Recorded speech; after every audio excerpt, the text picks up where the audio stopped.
ನಮಸ್ಕಾರ. ಇದು ಸುದ್ದಿ ವಿಶ್ಲೇಷಣೆ. ನಾನು ಶಶಿಧರ್ ಭಟ್. ರಾಷ್ಟ್ರೀಯ ಸ್ವಯಂ ಸೇವಕ ಸಂಘ 1925ರಲ್ಲಿ ಹುಟ್ಟಿದ ಈ ಸಂಸ್ಥೆ 100 ವರ್ಷಗಳನ್ನು ಪೂರೈಸುವ ಒಂದು ಹಂತಕ್ಕೆ ಬೆಳೆದಿದೆ. ಮಾತ್ರ ಅಲ್ಲ, ಸ್ವಾತಂತ್ರ್ಯ ಚಳವಳಿಯ ಸಂದರ್ಭದಲ್ಲಿ RSS ವಹಿಸಿದ ಪಾತ್ರ ಏನೋ ನಮಗೆ ಗೊತ್ತಿದೆ. ಅದಾದ ಮೇಲೆ ಅದರ ರಾಜಕೀಯ ಮುಖವಾದಂತಹ ಜನಸಂಘ, ಅದಾದ ಮೇಲೆ ಭಾರತೀಯ ಜನತಾ ಪಕ್ಷ. ಹಂತ ಹಂತವಾಗಿ ಅದು ಭಾರತೀಯ ಜನತಾ ಪಕ್ಷವನ್ನು ತನ್ನ ನಿಯಂತ್ರಣದಲ್ಲೇ ಇಟ್ಟುಕೊಂಡು ಬಂದಿದೆ. ಹೀಗಾಗಿ BJP ಅನ್ನುವುದು ರಾಷ್ಟ್ರೀಯ ಸ್ವಯಂ ಸೇವಕ ಸಂಘದ ರಾಜಕೀಯ ಮುಖ. ಹಾಗೆಯೇ BJPಗೆ ಅವರ ಮಾತೃ ಸಂಸ್ಥೆ ಅಂತಂದರೆ RSS. ಭಾರತೀಯ ಜನತಾ ಪಕ್ಷ ಅಧಿಕಾರಕ್ಕೆ ಏರಿದ ಮೇಲೆ RSS ಸದಾ ನಿರ್ದೇಶನ ನೀಡುತ್ತಾ, ಸರ್ಕಾರಕ್ಕೆ, ಪಕ್ಷಕ್ಕೆ ನಿರ್ದೇಶನ ನೀಡುತ್ತಾ ಬಂದದ್ದು ನಮಗೆಲ್ಲ ಗೊತ್ತು. ಅದೇ ರೀತಿ ಸಂಘದ ತತ್ವ ಸಿದ್ಧಾಂತಗಳಿಗೆ ಯಾರು ವಿರುದ್ಧ ಹೋಗ್ತಾರೆ ಅಥವಾ ತಾವು ಹೇಳಿದಂತೆ ಯಾರು ಕೇಳಲ್ಲ, ಅವ್ರನ್ನ ಮರ್ಸಿಲೆಸ್ ಆಗಿ ಅದು ಸೋಲಿಸಿದೆ. ಒಂದು ಸಂದರ್ಭದಲ್ಲಿ RSS ಕಾಂಗ್ರೆಸ್ ಪಕ್ಷಕ್ಕೆ ಕೂಡ ಬೆಂಬಲ ನೀಡಿತ್ತು.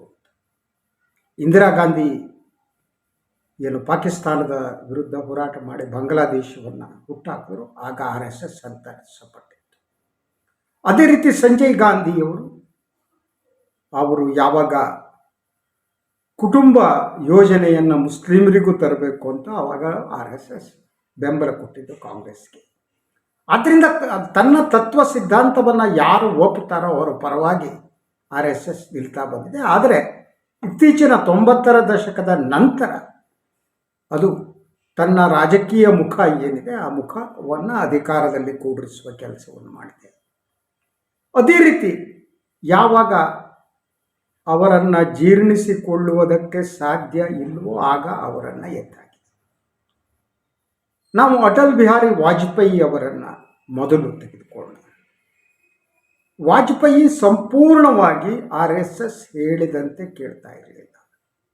ಅದರ ಜೊತೆಗೆ ಅವರ ಸುತ್ತಮುತ್ತ ಇದ್ದವರು RSS ಕಟ್ಟಾಳುಗಳಾಗಿರಲಿಲ್ಲ. ಪ್ರಮೋದ್ ಮಹಾಜನ್ ಅವರನ್ನ ತೆಗೆದುಕೋಬಹುದು. ಹಾಗೆಯೇ ಅವರು ಜಾರ್ಜ್ ಫರ್ನಾಂಡಿಸ್ ಜೊತೆಗೆ ಸ್ನೇಹ ಮತ್ತು ಅವರನ್ನು ಮಂತ್ರಿ ಮಾಡಿದ್ರು. ಹೀಗೆ ಹಲವು ವಿಚಾರಗಳಿಗೆ RSS ಅವ್ರ ಬಗ್ಗೆ ಭಿನ್ನಾಭಿಪ್ರಾಯ ಇತ್ತು. 2004ರ ಹೊತ್ತಿಗೆ ಈ ಭಿನ್ನಾಭಿಪ್ರಾಯ ದೊಡ್ಡದಾಗಿ ಬೆಳೆಯಿತು. ಆಗ ವಾಜಪೇಯಿ ಅವರು ಇಂಡಿಯಾ ಶೈನಿಂಗ್ ಅನ್ನುವ ಒಂದು ಘೋಷಣೆಯನ್ನು ಇಟ್ಟುಕೊಂಡು ಚುನಾವಣೆಗೆ ಇಳಿದರು. ಪ್ರಾಯಶಃ ವಾಜಪೇಯಿ ಈ ಬೆಳವಣಿಗೆಯನ್ನು ನಿರೀಕ್ಷಿಸಿರಲಿಲ್ಲ. ಆ ಚುನಾವಣೆಯಲ್ಲಿ BJPಗೆ ಅಥವಾ ವಾಜಪೇಯಿ ಅವರಿಗೆ ಬೆಂಬಲವನ್ನು ಕೊಡುವುದಕ್ಕೆ RSS ಹಿಂದೇಟಾಗ್ತು. ಏನು ಹಿಂದೇಟಾಗ್ತು? ಯೂಸ್ವಲಿ BJPಯ ಚುನಾವಣೆ ಏನಿರುತ್ತೆ, ಚುನಾವಣೆಯ ಸಂದರ್ಭದಲ್ಲಿ RSS ಕಾರ್ಯಕರ್ತರು ಕೆಳ ಹಂತದಿಂದ ಕೆಲಸ ಮಾಡ್ತಾ ಬರ್ತಾರೆ. ಕಟ್ಟಾಳುಗಳು ಅವರೇನೆ, RSS ಕಾರ್ಯಕರ್ತರೇ ಕಟ್ಟಾಳುಗಳು. ಆ ರೀತಿ ಕೆಲಸ ಮಾಡುವ ಮೂಲಕ ಪಕ್ಷವನ್ನು ಅಧಿಕಾರಕ್ಕೆ ತರ್ತಾರೆ. ಹಾಗೆಯೇ ಪಕ್ಷದ ಒಬ್ಬ ಕಾರ್ಯಕರ್ತನನ್ನು ಅಥವಾ ಯಾರು ಒಬ್ಬ ಪಕ್ಷದ ಪ್ರಮುಖ ವ್ಯಕ್ತಿ ಇರ್ತಾರೆ ಅವರನ್ನು BJPಗೆ ಕೊಡ್ತಾವೆ. ಲೈಟ್ ಹ್ಯಾಂಡ್ ಅಂತ ಅವರು RSSನಲ್ಲಿ ಬಂದು ಒಬ್ಬೊಬ್ಬರನ್ನೇ BJP ಒಳಗೆ ಬಿಡ್ತಾ ಹೋಗ್ತಾರೆ. ಯಾಕಂದರೆ ನಿಯಂತ್ರಣ ಸರಿಯಾಗಿರಬೇಕು. ಹೀಗೆ ಬಂದವರು ಭಾರತೀಯ ಜನತಾ ಪಕ್ಷದ ಆರ್ಗನೈಸಿಂಗ್ ಸೆಕ್ರೆಟರಿಯಾಗಿ ಕೆಲಸ ಮಾಡ್ತಾ ಹೋಗ್ತಾರೆ. ನಿಯಂತ್ರಣ ಅವರ ಹತ್ರ ಇರುತ್ತೆ. ಮೋದಿ ಕೂಡ ಅದೇ ಆಗಿತ್ತು. ಈಗ PL ಸಂತೋಷ್ ಇದ್ದಾರೆ ನೋಡಿ. ಎಸ್, ಅವರು ಸಂಘಟಕ. ಈ will control and will coordinate between RSS and BJP. ನಿಯಂತ್ರಣದಲ್ಲಿದ್ದರೂ ಕೂಡ ದಿನನಿತ್ಯದ ವ್ಯವಹಾರಗಳ ಬಗ್ಗೆ ಒಬ್ಬರು ಬೇಕಲ್ವ ಮಾತಾಡುತ್ತೆ, ತಮ್ಮ ಅಭಿಪ್ರಾಯ, ಅದಕ್ಕೆ ಒಬ್ಬರನ್ನ ಇಟ್ಟಿರ್ತಾರೆ. ಆದರೆ ಇಂಡಿಯಾ ಶೈನಿಂಗ್ ಕ್ಯಾಂಪೇನ್ನೊಂದಿಗೆ ಯಾವಾಗ ಅಟಲ್ ಬಿಹಾರಿ ವಾಜಪೇಯಿ ಅವರು ಇಲೆಕ್ಷನ್ಗೆ ಇಳಿದ್ರು, ಆ ಸಂದರ್ಭದಲ್ಲಿ RSS ಕಾರ್ಯಕರ್ತರು ಚುನಾವಣೆಯಲ್ಲಿ ಬೆಂಬಲ ಕೊಡದಿರುವ ತೀರ್ಮಾನವನ್ನು ತೆಗೆದುಕೊಂಡು ಕಾರ್ಯಕರ್ತರು ಏನಿದ್ದಾರೆ, ಕಟ್ಟಾಳುಗಳು ಏನಿದ್ದಾರೆ, ಕಟ್ಟಾಳುಗಳು ದೂರ ಉಳಿದರು. Ultimately what happen? Vajpayee lost the election. So ಇದಾದ ಸಂದರ್ಭದಲ್ಲೂ ಕೂಡ ಇನ್ನೂ ಕೆಲವು ಬೆಳವಣಿಗೆಗಳಾದವು. 2001-2 ಹೊತ್ತಿಗೆ ವಾಜಪೇಯಿ ಮತ್ತು ಸಂಘದ ನಡುವಿನ ಸಂಬಂಧ ಕೆಡ್ತಾ ಇತ್ತು. ಅದು ಗೋಧ್ರಾ ಹತ್ಯಾಕಾಂಡದ ಸಂದರ್ಭದಲ್ಲಿ ವಾಜಪೇಯಿ ರಾಜಧರ್ಮದ ಬಗ್ಗೆ ಮಾತನಾಡಿದರು. ಈ ಮಾತು RSSನವರಿಗೆ ಇಷ್ಟ ಆಗಿಲ್ಲ. ಅದರ ಜೊತೆಗೆ ಅವರು ಎಲ್ಲರೂ ಅಡಾಪ್ಟ್ ಮಾಡಿಕೊಳ್ಳಬಹುದಾದ ನಾಯಕರಾಗಿದ್ದರು. ಹಲವು ಪಕ್ಷಗಳು ವಾಜಪೇಯಿಗಳ ಜೊತೆ ನಿಂತಿದ್ದರು. ಇದು ಕೂಡ RSSಗೆ ಇಷ್ಟ ಆಗ್ತಿರಲಿಲ್ಲ. ಯಾಕಂದರೆ ಬೇರೆಯವರ ಸ್ನೇಹಕ್ಕಾಗಿ ಸಂಘದ ಸಿದ್ಧಾಂತವನ್ನು ವಾಜಪೇಯಿ ಕೈ ಬಿಡ್ತಿದ್ದಾರೆ ಅನಿಸೋದಕ್ಕೆ RSS ಪ್ರಾರಂಭ ಆಯಿತು. ಆದ್ದರಿಂದ ಆ ಸಂದರ್ಭದಲ್ಲಿ RSS ಎತ್ತಿ ಕಟ್ಟಿದ್ದು ಅದ್ವಾನಿಯವರನ್ನು. ಇನ್ನೇನು ಮೋದಿಯವರ ರಾಜೀನಾಮೆ, ಗುಜರಾತ್ನ ಮುಖ್ಯಮಂತ್ರಿ ಆಗಿದ್ದಂತಹ ಮೋದಿ ಅವರೇನಿದ್ದರು, ಗೋಧ್ರಾ ಹತ್ಯಾಕಾಂಡಕ್ಕೆ ಸಂಬಂಧಪಟ್ಟ ಹಾಗೆ ನೈತಿಕ ಜವಾಬ್ದಾರಿ ಹೊತ್ತು ಅವರನ್ನು ಹೊರಗೆ ಕಳಿಸ್ಬೇಕು ಅನ್ನೋ ತೀರ್ಮಾನಕ್ಕೆ ಅಟಲ್ ಬಿಹಾರಿ ವಾಜಪೇಯಿ ಬಂದಿದ್ದರು. ಆ ಸಂದರ್ಭದಲ್ಲೂ ಗೋವಾದಲ್ಲಿ ಪಕ್ಷದ ಎಕ್ಸಿಕ್ಯೂಟಿವ್ ಕಮಿಟಿ ಮೀಟಿಂಗ್, ರಾಷ್ಟ್ರೀಯ ಕಾರ್ಯಕಾರಿಣಿ ಸಭೆ ನಡೆದ ಸಂದರ್ಭದಲ್ಲಿ ಅಡ್ವಾಣಿ ಸಂಪೂರ್ಣವಾಗಿ ವಾಜಪೇಯಿ ಅವರ ನಿಲುಮೆಯನ್ನು ವಿರೋಧಿಸಿದರು. ಅವರು ರಾಜೀನಾಮೆ ಕೊಡಬೇಕಾಗಿಲ್ಲ ಸನ್ಮಾನ್ಯ ನರೇಂದ್ರ ಮೋದಿಯವರು ಅನ್ನುವ ಒತ್ತಡವನ್ನು ಹೇಳಿದರು.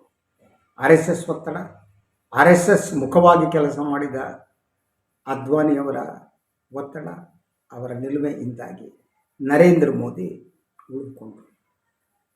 ಇದಾದ ಮೇಲೆ ಅದ್ವಾನಿ ಪ್ರಮುಖವಾಗಿ RSSನ ಒಂದು ಮುಖವಾಗಿಯೇ ಹೊರಹೊಮ್ಮಿದರು. RSSಗೆ ಅದ್ವಾನಿ ಅನ್ನೋದು ಇಷ್ಟ ಆಗಿತ್ತು. ಯಾಕೆಂದರೆ ಅವರಿಗೆ ವಾಜಪೇಯಿಯನ್ನು ಮುಗಿಸ್ಬೇಕಾಗಿತ್ತು. ವಾಜಪೇಯಿ ಹೆಚ್ಚು ಡೆಮೊಕ್ರಾಟ್ ಆಗಿದ್ದರು. ಅವರು ಎಲ್ಲ ಪಕ್ಷಗಳ ತೆಗೆದುಕೊಂಡು ಅವರ ಸಹಕಾರದಿಂದ ಸರ್ಕಾರ ಮಾಡಿದರು. ಎಲ್ಲರಿಗೂ ಸಮಾನವಾದ ಗೌರವವನ್ನು ವಾಜಪೇಯಿ ಕೊಡ್ತಾ ಇದ್ದರು. ಇದು RSSಗೆ ಇಷ್ಟ ಆಗ್ತದೆ. ಆ ಕಾರಣಕ್ಕಾಗಿ ವಾಜಪೇಯಿ ಸೋತ ಮೇಲೆ ಅಡ್ವಾಣಿ ಏಕಮೇವಾದ್ವಿತೀಯ ನಾಯಕರಂತೆ ಹೊರಹೊಮ್ಮತೊಡಗಿದ್ದರು. ಆದರೆ ಜಿನ್ನಾ ಬಗ್ಗೆ ಅವರು ನೀಡಿದ ಹೇಳಿಕೆ ಏನಿದೆ ಅದು RSS ಮತ್ತು ಅದ್ವಾನಿಯವರ ಸಂಬಂಧವನ್ನು ಕೆಡಿಸ್ಬಿಡ್ತು. ಆ ಸಂಬಂಧ ಕೆಟ್ಟೋಯ್ತು. ಹಾಗೆಯೇ ಸ್ಲೋಲಿ ನರೇಂದ್ರ ಮೋದಿಯವರಿಗೆ ಬೆಂಬಲ ಕೊಡ್ತಾ ಅಡ್ವಾಣಿಯವರನ್ನ ಕಸದ ಪುಟ್ಟಿಗೆ ತಳ್ಳಿದ್ದು ರಾಷ್ಟ್ರೀಯ ಸ್ವಯಂ ಸೇವಕ ಸಂಘ. ಅವರು ನೇಪಥ್ಯಕ್ಕೆ ಸರಿದಿದ್ದು ಮಾತ್ರ ಅಲ್ಲ, ಅವರು BJP ಅಧಿಕಾರಕ್ಕೆ ಬರುವುದಕ್ಕೆ ಮಹತ್ವದ ಕಾಂಟ್ರಿಬ್ಯೂಷನ್ ಮಾಡಿದರೂ ಕೂಡ ಅವರನ್ನು ಒಂಥರ ದಯನೀಯ ಸ್ಥಿತಿಗೆ ತಳ್ಳಲಾಯಿತು. ಅದು RSS ಶಕ್ತಿ. ಅದಾದ ಮೇಲೆ ಮುಂದೆ ಬರೋಣ. ಮೋದಿ RSS ಕಾರ್ಯಕರ್ತರಾಗಿ ಬೆಳೆದವರು. ಅವ್ರ ಮೇಲೆ ಅಪಾರ ನಂಬಿಕೆ, ಪ್ರೀತಿ RSSಗೆ ಇತ್ತು. ಅವ್ರನ್ನ ಪ್ರಧಾನಿ ಹುದ್ದೆಗೂ ಏರಿಸಲಾಯಿತು. ಪ್ರಧಾನಿ ಹುದ್ದೆಗೆ ಏರಿಸುವ ಮೊದಲೇ ಕೆಲವು ವಿಚಾರದಲ್ಲಿ RSSನ ಕೆಲವು ನಾಯಕರಿಗೆ ಮೋದಿಯವರ ಬಗ್ಗೆ ಸ್ವಲ್ಪ ರಿಸರ್ವೇಷನ್ ಇತ್ತು. ಯಾಕಂದರೆ ಮೋದಿಯವರು ಮುಖ್ಯಮಂತ್ರಿ ಆದ ಮೇಲೆ ಗುಜರಾತ್ನಲ್ಲಿ ಹಲವು RSS ನಾಯಕರನ್ನ ಕಟ್ ಮಾಡಿದರು, ಅವರ ಶಕ್ತಿ ಕುಂದುವಂತೆ ಮಾಡಿದರು, RSS ನಾಯಕರನ್ನು ದೂರ ಇಟ್ಟಿದ್ದರು. ಅದಕ್ಕೆ ಕೆಲವರಿಗೆ ಇತ್ತು ಇವರು ಪ್ರಧಾನಿ ಆದ ಮೇಲೂ ಕೂಡ ಹೀಗೇನಾದರೂ ಮಾಡಬಹುದಾ ಅಂತ. ಆ ನಿರೀಕ್ಷೆಯನ್ನು ಮೋದಿಯವರು ಸುಳ್ಳು ಮಾಡಲೇ ಇಲ್ಲ. ಅವರು 2013ರಿಂದ 2022ರವರೆಗೆ RSS ಮುಖ್ಯಸ್ಥರನ್ನು ಭೇಟಿ ಮಾಡಿದ್ದು 3 ಬಾರಿ. ಮೋಹನ್ ಭಾಗವತ್ ಮತ್ತು ಮೋದಿಯವರ ಸಂಬಂಧ ಅಷ್ಟು ಸರಿಯಾಗಿರಲಿಲ್ಲ. ಸೊ ಈ ಸಂಬಂಧ ಸರಿ ಇದ್ದ ಸಂದರ್ಭದಲ್ಲಿ RSSನ ಒಳಗಡೆ ಮೋದಿ ಪರವಾಗಿದ್ದವರು ಮತ್ತು ಮೋದಿ ವಿರುದ್ಧವಾಗಿರುವವರನ್ನು ಹುಡ್ಕೊಳ್ಬೇಕು. ಅದಕ್ಕೆ ಮೋದಿ ಸುತ್ತಮುತ್ತ ಇರುವ ಜನ, ಮೋದಿ ಎಲ್ಲ ಸೇರಿ ಅದಕ್ಕೆ ತುಪ್ಪ ಸುರಿಯೋದಕ್ಕೆ ಪ್ರಾರಂಭ ಮಾಡಿ RSS ಒಳಗಡೆ 2 ಗುಂಪುಗಳಾಯಿತು. ಈ ಬಗ್ಗೆ ಯಾವ ಮಾಧ್ಯಮದಲ್ಲೂ ಬರಲ್ಲ. ಅದು ಮೋಹನ್ ಭಾಗವತ್ ಒಳಗೊಳಗೆ ದುಃಖ ಪಡ್ತಾ ಆಗಾಗ ಸರ್ಕಾರದ ಬಗ್ಗೆ ಒಂದು ಹೇಳಿಕೆ ನೀಡುವ ಹಂತಕ್ಕೆ ತಲುಪಿತು. ಆ ಸಂದರ್ಭದಲ್ಲಿ ಮೋದಿಯವರು ತಮ್ಮ ಬೆಂಬಲಿಗರಾದ, ತಮಗೆ ಹತ್ತಿರವಾದ ಒಬ್ಬ ವ್ಯಕ್ತಿಯನ್ನು ಮುಂದಕ್ಕೆ ತರುವ ಯತ್ನ ಮಾಡಿದರು. ಅವರೇ ದತ್ತಾತ್ರೇಯ ಹೊಸಬಾಳೆ. ಅವರು ಕರ್ನಾಟಕದವರು. ABVPಯಲ್ಲಿ ಇದ್ದರು. ಹೊಸಬಾಳೆ ಅನ್ನೋದು ಸೊರಬ ತಾಲೂಕಿನಲ್ಲಿ ಬರುತ್ತೆ, ಶಿವಮೊಗ್ಗ ಡಿಸ್ಟಿಕ್. ABVPಯಲ್ಲಿದ್ದಂಥ ಸಂದರ್ಭದಲ್ಲಿ ಆ ಸಂದರ್ಭದಲ್ಲಿ ಪತ್ರಿಕೋದ್ಯಮ ಇದ್ದವರಿಗೆ ನಮಗೆಲ್ಲ ಗೊತ್ತು ದತ್ತ ಅಂತ. ಅವರು ಬೆಳೀತಾ ಹೋಗ್ತಾ ಹೋದರು. ಈ ಸಂದರ್ಭದಲ್ಲಿ ಹೊಸ ಗೇಮ್ ಪ್ಲ್ಯಾನ್ಗಳು ಪ್ರಾರಂಭವಾದವು ಮೋದಿಯವರು. RSSನಲ್ಲಿ ಮೋಹನ್ ಭಾಗವತ್ ಅವರನ್ನ ತಳ್ಳುವ ಯತ್ನ ಪ್ರಾರಂಭ ಆಯಿತು. ನಂಬರ್ 2 ಇದ್ದ ಬಯ್ಯಾಜಿಯವರು ಕಳೆದುಕೊಂಡು ಅಲ್ಲಿ ಬಂದು ಕೊಡಿದ್ರು ದತ್ತಾತ್ರೇಯ ಹೊಸಬಾಳೆ. ಸೊ ನಾಗ್ಪುರ RSSನ ಒಂದು ಕೇಂದ್ರ ಆಗಿತ್ತು. ಆ ಕೇಂದ್ರದ ಸ್ಥಿತ್ಯಂತರ ಆಯಿತು. ದತ್ತಾತ್ರೇಯ ಹೊಸಬಾಳೆ ಅವರು ಉತ್ತರ ಪ್ರದೇಶದ ಲಕ್ನೋಕ್ಕೆ ಅವರ ಹೆಡ್ ಕ್ವಾರ್ಟರ್ಸ್ ಲಕ್ನೋ. ಮೋದಿಯವರ ಜೊತೆ ಅವರು ಸತತವಾಗಿ ಸಂಪರ್ಕವನ್ನು ಇಟ್ಕೊಂಡ್ರು. ಅವರಿಗೂ ಮೋದಿಯವರು ಇಷ್ಟ ಆಗಿತ್ತು, ಮೋದಿಯವರಿಗೂ ದತ್ತಾತ್ರೇಯ ಹೊಸಬಾಳೆ ಇಷ್ಟ. ಇವರಿಬ್ಬರ ಈ ಇಷ್ಟಾನಿಷ್ಟದ ನಡುವೆ ಮೋಹನ್ ಭಾಗವತ್ ಸೈಡ್ ಲೈನ್ ಆಗ್ತಾ ಬಂದರು. ಎಲ್ಲ ವಿಚಾರಗಳಿಗೂ ಇವರ ನಡುವೆ ಚರ್ಚೆ ನಡೀತಾ ಇತ್ತು. Is number 2, Dattatreya is number 2. So ಅವರ ಜೊತೆ ಚರ್ಚೆ ನಡೀತು. ಉತ್ತರ ಪ್ರದೇಶದ ರಾಜಕಾರಣದಲ್ಲೂ ಕೂಡ ಯೋಗಿ ಆದಿತ್ಯನಾಥ್ ನೆಕ್ಸ್ಟ್ ಟರ್ಮ್ ಇರಲೇಬೇಕು, ಅವ್ರು ಎತ್ತಬೇಕು ಅನ್ನೋದಕ್ಕೆಲ್ಲ ವರದಿ ಕೊಟ್ಟವರು ದತ್ತಾತ್ರೇಯ ಹೊಸಬಾಳೆ. ಅವರು ಲಕ್ನೋದಲ್ಲೇ ಸ್ಥಾಪಿತ. ಸೊ ಈಗಿನ ಮೋದಿ ಸರ್ಕಾರ, ಮೋದಿ ಬೇರೆ ಇಲ್ಲ, ಮೋದಿ ಬಿಟ್ಟರೆ ಬೇರೆ ಇಲ್ಲ, ಅವರು ಸಂಪರ್ಕ ಇರುವುದು ದತ್ತಾತ್ರೇಯ ಹೊಸಬಾಳೆ ಜೊತೆ. ಯಾವ ವಿಚಾರಕ್ಕೂ ಕೂಡ ಮೋಹನ್ ಭಾಗವತ್ ಅವ್ರನ್ನ ಕನ್ಸಲ್ಟ್ ಮಾಡುವುದು ನಿಂತು ಹೋಗುತ್ತೆ. ಮೊದಲ ಯಾಕೆ ಕನ್ಸಲ್ಟೇಷನ್ ಅಂದರೆ ಅವ್ರ ಡಿಕ್ಟೇಷನ್ ಏನು, ಸರಸಂಘ ಚಾಲಕರು ಏನಿದ್ದಾರೆ ಅವ್ರು ಹೇಳಿದ್ದೇ ವೇದವಾಕ್ಯ, ಅವ್ರು ಹೇಳಿದ್ದೇ ಪರಮ, ಅದರಂತೆ ಸರ್ಕಾರ ನಡೀತಿತ್ತು. ಅದು ನಡೆದಿರೋಂಥ ಸಂದರ್ಭದಲ್ಲಿ ವಾಜಪೇಯಿ ಅವರು ಅಧಿಕಾರ ಕಳ್ಕೊಂಡ್ರು. ಅದು ನಾನು ನಿಮ್ಗೆ ಹೇಳಿದೆ. ಅದ್ವಾನಿಯವರು ತಳ್ಳಲ್ಪಟ್ಟರು. ಆದರೆ ಮೋದಿ ಅದ್ವಾನಿಯೂ ಆಗಿರಲಿಲ್ಲ, ನರೇಂದ್ರ ಮೋದಿಯವರು ವಾಜಪೇಯಿಯೂ ಆಗಿರಲಿಲ್ಲ.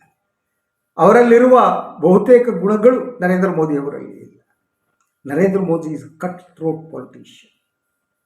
He never compromises in issues. He want to be number 1. ಅವರು ನಾನೇ ನಂಬರ್ 1, ಹಾಗೇ ಇರಬೇಕು ಅನ್ನೋದಕ್ಕೆ ರಾಜಕೀಯ ಮಾಡ್ತಾರೆ. ಅವರಿಗೆ ಅನಿಸಿತ್ತು ಅಡ್ವಾಣಿ ಮತ್ತು ವಾಜಪೇಯಿ ಅವರ ಅನುಭವ ಏನಿದೆ, ಆ ಬೆಳವಣಿಗೆಗಳನ್ನು ನೋಡಿ ಗೊತ್ತಿತ್ತು, ಒಂದಲ್ಲ ಒಂದು ದಿನ RSS ಕೂಡ ನನ್ನನ್ನು ಕಸದ ಬುಟ್ಟಿಗೆ ತಳ್ಳಬಹುದು. ಅದಕ್ಕೆ ಅವರು ಹೊಸ ಆಟವನ್ನು ಇಟ್ಕೊಂಡ್ರು. ಆ ಮೂಲಕ RSSನ ಒಳಗಡೆ 2 ಗುಂಪುಗಳನ್ನು ಮಾಡಿ ತಮಗೆ ಬೇಕಾದವರನ್ನು ಪಟ್ಟಕ್ಕೆ ಏರಿಸುವ ವ್ಯವಸ್ಥೆ ಮಾಡಿದರು. ಈ ನೆಕ್ಸ್ಟ್ ಏನಿರಲಿ, ದತ್ತಾತ್ರೇಯ ಹೊಸಬಾಳೆ ಅವರೇ ಸರಸಂಘ ಚಾಲಕರಾಗ್ತಾರೆ. ಇವರು will be the chief of RSS. ಆ ಒಂದು ಸ್ಥಿತಿಯನ್ನು ನರೇಂದ್ರ ಮೋದಿಜಿ ನಿರ್ಮಿಸಿಬಿಟ್ರು. ಸೊ ಮೋಹನ್ ಭಾಗವತ್ ಅವರ ಶಕ್ತಿ ಕಡಿಮೆ ಆಗಿದೆ ಅನ್ನೋದಕ್ಕೆ ಒಂದು ಉದಾಹರಣೆ ಭಾಳ ಸ್ಪಷ್ಟವಾದ್ದು ಅಂದರೆ ನಿತಿನ್ ಗಡ್ಕರಿ ಅವರನ್ನ ಸಂಸದೀಯ ಮಂಡಳಿಯಿಂದ ಬಿಟ್ಟದ್ದು. ನಿತಿನ್ ಗಡ್ಕರಿ ನಾಗ್ಪುರಕ್ಕೆ ಹತ್ತಿರ ಆದವರು, ಮೋಹನ್ ಭಾಗವತರಿಗೆ ಹತ್ತಿರ ಆದವರು, ಆತ್ಮೀಯರಾದವರು, ಅವರ ಕಾನ್ಸ್ಟಿಟ್ಯೂನ್ಸಿ ಕೂಡ ಅದೇನೆ. ಆದರೆ ಮೋಹನ್ ಭಾಗವತರನ್ನು ಕನ್ಸಲ್ಟ್ ಮಾಡೇ ಇಲ್ಲ ಮೋದಿಯವರು. ದೆಹಲಿ ಮೂಲಗಳ ಪ್ರಕಾರ ಅವರು ಕನ್ಸಲ್ಟ್ ಮಾಡಿದ್ದು ದತ್ತಾತ್ರೇಯ ಹೊಸಬಾಳೆಯವರನ್ನ. ಅವರನ್ನು ಕನ್ವಿನ್ಸ್ ಮಾಡಿದ್ರು. ಗಡ್ಕರಿ ಬಾಲ ಕಟ್ ಮಾಡಿದ್ರು. ಗಡ್ಕರಿ ಅಷ್ಟೊತ್ತಿಗೆ ಅವರಿಗೆ ಅಸಹನೆ ಉಂಟಾಗಿತ್ತು. ಅದು ಕೇವಲ ಗಡ್ಕರಿಯವರ ಅಸಹನೆ ಮಾತ್ರ ಆಗಿರಲಿಲ್ಲ, ಅದು ಮೋಹನ್ ಭಾಗವತರ ಅಸಹನೆ ಕೂಡ ಆಗಿತ್ತು. ಆ ಅಸಹನೆ ಏನು, ನನಗೆ ರಾಜಕೀಯ ನಿವೃತ್ತಿ ಪಡಬೇಕು ಅನ್ನಿಸ್ತಾ ಇದೆ, ಆಡಳಿತ ಹಂಗೆ ನಡೀತಾ, ಹೀಗೆಲ್ಲ ಮಾತಾಡ್ತಾ ಇದ್ರು. ಅವರು ಮಾತಾಡ್ತಾ ಇರುವುದು ಮೋಹನ್ ಭಾಗವತರ ನೇರವಾಗಿ ಹೇಳುವ ಅವಕಾಶ ಇರಲಿಲ್ಲ, ಹೇಳುವ ಸಾಧ್ಯತೆ ಇರಲಿಲ್ಲ. ಆ ಮಾತುಗಳನ್ನೆಲ್ಲ ಗಡ್ಕರಿ ಮಾತಾಡ್ತಾ ಇದ್ರು. ಹಾಗೆ ಮಾತಾಡಿದ ಗಡ್ಕರಿ ಅಧಿಕಾರವನ್ನು ಕಳಿಸ್ಕೊಂಡ್ರು. ಪಕ್ಷದ ವರಿಷ್ಠ ಮಂಡಳಿಯಲ್ಲಿ ಅವರಿಗೆ ಸ್ಥಾನ ಹೋಗುತ್ತೆ. ಅದರಲ್ಲಿ ಭಾಳಷ್ಟು ಜನ, 11 ಜನ ಏನು BJP ಸಂಸದೀಯ ಮಂಡಳಿಯಿದ್ದಾರೆ. ಭಾಳಷ್ಟು ಜನ ಅಲ್ಲಿ ಬೋರ್ಡಿಗಿರೋ ಸೀನಿಯರ್ಸ್ ಅಂದರೆ 3 ಜನ, ಮೋದಿ, ಅಮಿತ್ ಶಾ, ರಾಜನಾಥ್ ಸಿಂಗ್. ಉಳಿದವರೆಲ್ಲ ಆಟಕ್ಕುಂಟು ಲೆಕ್ಕಕ್ಕಿಲ್ಲ, ಲೆಕ್ಕಕ್ಕುಂಟು ಆಟಕ್ಕಿಲ್ಲ, ಯಾವುದಕ್ಕೂ ಇಲ್ಲದ ಸ್ಥಿತಿಯಲ್ಲಿದ್ದಾರೆ. ಸೊ ಆ ಸ್ಥಿತಿಯನ್ನು ನಿರ್ಮಿಸುವ ಮೂಲಕ ಅವರು ಸಂಪೂರ್ಣವಾಗಿ ತಮ್ಮ ನಿಯಂತ್ರಣಕ್ಕೆ RSSನ್ನು ತೆಗೆದುಕೊಳ್ಳುವ ಒಂದು ಹುನ್ನಾರದಲ್ಲಿದ್ದಾರೆ. ಬಹುತೇಕ ಅವರ ನಿಯಂತ್ರಣಕ್ಕೂ ಬರಬಹುದು. ಆವಾಗ RSSನಲ್ಲಿರುವ ಭಿನ್ನಧ್ವನಿ ಯಾವ ಕೆಲಸ ಮಾಡುತ್ತೆ, ಮೋಹನ್ ಭಾಗವತ್ ಏನು ಮಾಡ್ತಾರೆ, ನಿವೃತ್ತರಾಗಿ ಮನೆಗೆ ಹೋಗ್ತಾರಾ ಗೊತ್ತಿಲ್ಲ. ಆದರೆ ಸುಮಾರು 100 ವರ್ಷಗಳ ಇತಿಹಾಸ ಇರುವ RSS ಮೊದಲ ಬಾರಿಗೆ ತನ್ನ ರಾಜಕೀಯ ಮುಖದ ಎದುರು ಸೋತಿದೆ. ಯಾವತ್ತೂ ಆರ್ ಎಸ್ ಎಸ್ ಈಗ ಸೋತಿರಲಿಲ್ಲ. ಈ ರಾಜಕೀಯ ಮುಖದ ಎದುರು ಸೋತಿರುವ ಆರ್ ಎಸ್ ಎಸ್ ಇನ್ನಷ್ಟು ಪ್ರಬಲ ಆಗುತ್ತಾ, ದುರ್ಬಲವಾಗುತ್ತಾ, ಅಥವಾ ಸಿಸ್ಟಮೆಟಿಕಲಿ ಆರ್ ಎಸ್ ಎಸ್ ಅನ್ನು ಒಳಗಿನವರೇ ಫಿನಿಶ್ ಮಾಡ್ತಾರೆ ಗೊತ್ತಿಲ್ಲ, ನೋಡಬೇಕು. ಇದು ಇವತ್ತಿನ ಸುದ್ದಿ ವಿಶ್ಲೇಷಣೆ. ಇನ್ನೊಂದು ವಿಚಾರದೊಂದಿಗೆ ಮತ್ತೆ ಬರ್ತೀನಿ. ಎಲ್ಲರೂ ಒಳಗೆ